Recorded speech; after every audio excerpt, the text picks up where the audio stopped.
اور اپنی اکانومی کو بلڈ کر رہی ہیں ٹورزم کے ذریعے. تو ہم پاکستان میں کتنا ورک کر سکتے ہیں. تو اس وقت اگر میں اپنے ٹورزم کلب جو ہمارا پینل ہے اس سے دیکھیں تو نیشنل انٹرنیشنل ٹورز ہم نے کیے ہیں اور بہت اچھا پبلک کا رسپانس ہے.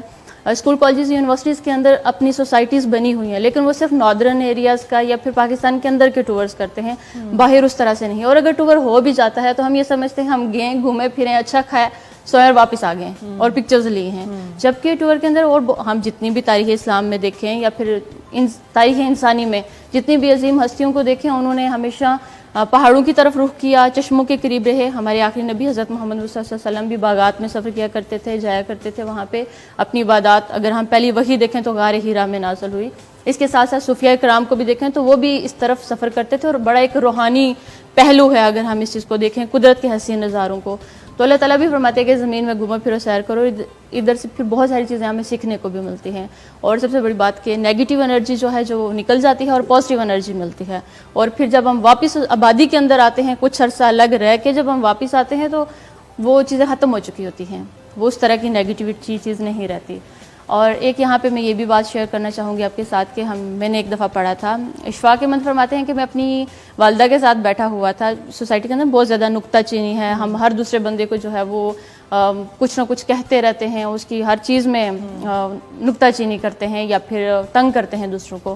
آج کل سوشل میڈیا کا استعمال ہے تو میں یہاں پہ ذکر کرنا چاہوں گی ڈاکٹر امر لیاقت کا. میں اپنے میڈیا کے ساتھیوں کو بھی کہتی ہوں کہ ہم میں سے کسی نے تھوڑی سی پہل کی ہوتی, ان کی بات سنی ہوتی تو شاید یہ سینیریو تھوڑا ڈیفرنٹ ہوتا, یہ چیز نہ ہوتی سامنے.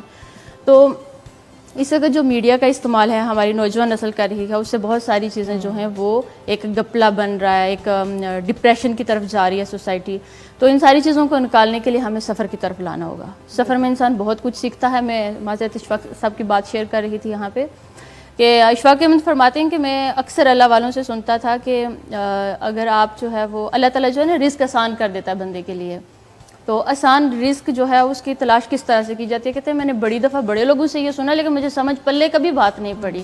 تو ایک دفعہ میں اپنی والدہ کے ساتھ صحن میں بیٹھا ہوا تھا, تو میری والدہ نے ہتھیلی پہ چند دانے رکھے ہوئے تھے اور مرغے کو کھلا رہی تھی. تو مرغے نے ہتھیلی پہ چونچ ماری تو اس کی وجہ سے نا ان کو زخم ہو گیا, تو ان کا ہاتھ ہلا تو وہ سارے دانے پورے صحن میں بکھر گئے. تو پھر مرغا جو ہے وہ چونچ لے کے پھر رہا اور اٹھا رہا ہے. تو کہتے ہیں مجھے یہاں سے یہ بات سمجھ آئی کہ جو ہم دوسروں پہ نکتہ چینی کرتے ہیں یا دوسروں کی باتوں میں ٹانگ اڑاتے ہیں یا دوسروں کو تنگ کرتے ہیں, اگر ہم وہ نہ کریں تو ہمارا رزق آسانی سے ہم تک پہنچ سکتا ہے. اچھا, آپ ٹریول ٹورز بھی لے کے جاتی ہیں؟ جی, پرائیویٹ ٹور ہوتے ہیں اور تمام کمپنیز کے مطلب ہر طرح